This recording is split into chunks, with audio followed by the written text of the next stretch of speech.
Okay, so we're over here. The life glider is here.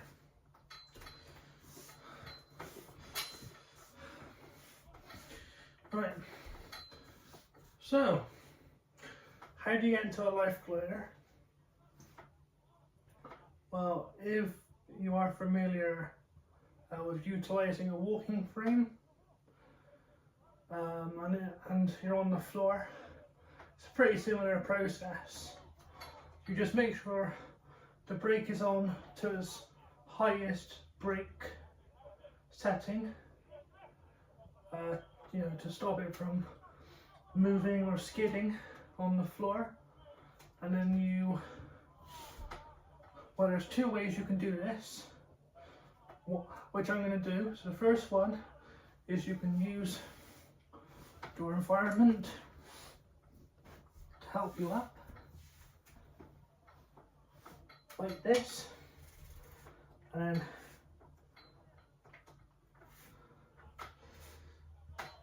then transfer into the glider.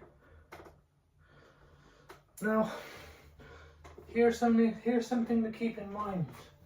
If you are wearing trousers or shorts, or if you're an American viewer, pants or underwear that have pockets, they do tend to get caught on the handlebars. So I recommend using your good hand to try and take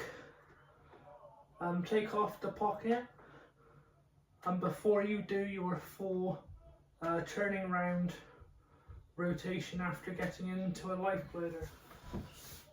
Welcome to this second method. I'm going to show you on how to get into a life glider if you're on the floor. So now, the second method of if you're on the floor and you want to get up into your life glider is similar to how users would get up from the floor within their walking frames. And that is basically applying force and a little bit of pressure onto the handlebars. Now, considering that in a walking frame or cave walker, there's a bit more width and radius on the handlebars to accommodate for space and stuff to help the person get into their walking frame. Within a life glider, obviously that width and radius is severely reduced and decreased. But there are two more ways, and this is how I prefer to do it sometimes, on getting into a life glider from the floor. So you can somewhat do method 2, which is coming up like this. I'm in a kneeling position and applying force, pressure onto the handlebars to get up like this, and then obviously the turning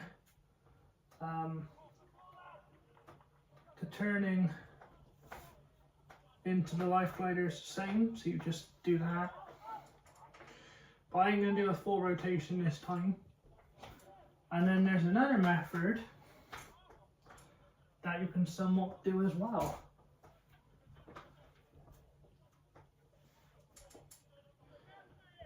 Which is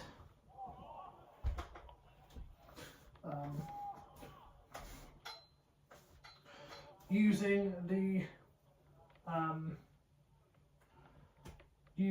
the perching stool or perching seat, and then basically having your good hand.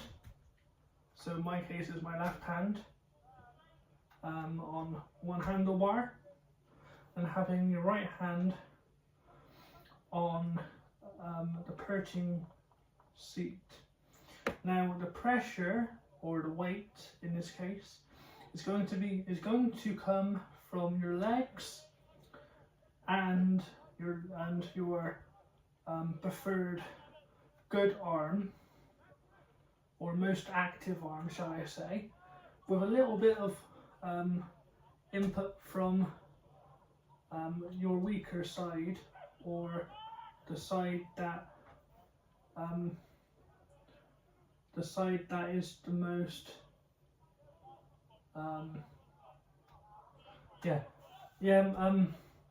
most difficult side, is going to apply a little bit of weight onto the seat.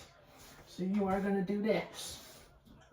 So if you can see, my legs are putting in the most pressure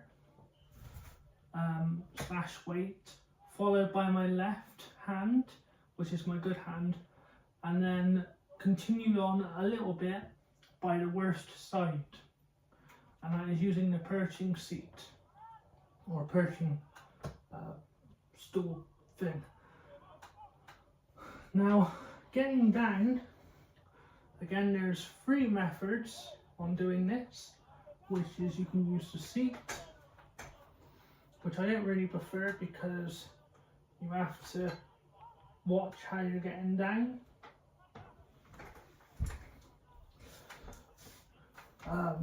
This is how you get down. So that's basically method 1.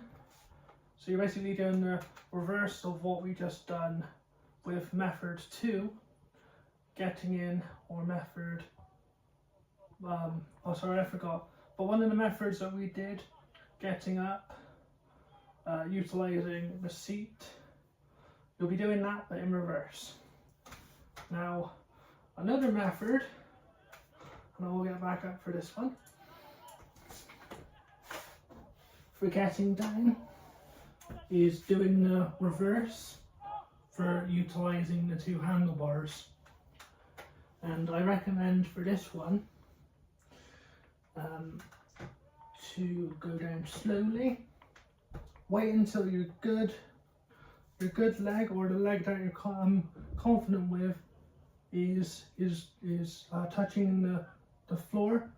Mainly the first contact with your knee is going to be a good indication to continue on bringing down your foot, and then your right knee, and then basically your other foot with the corresponding side.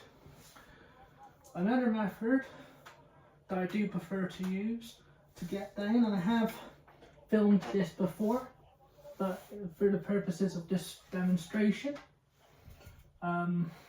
it's going to be front ways environmental, utilizing to get on the floor. So once you've done your floor rotation, basically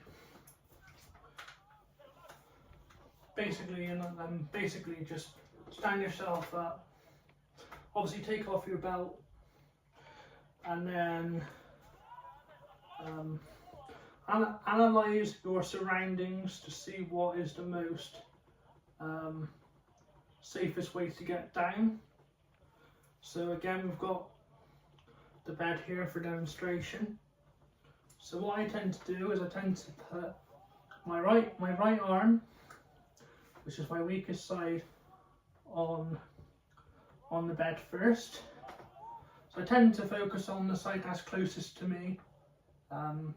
So for me, it'll be on my right side first, and then I grab hold of something. But because of the balance hindrance I have a crick. I have a crick 5 seconds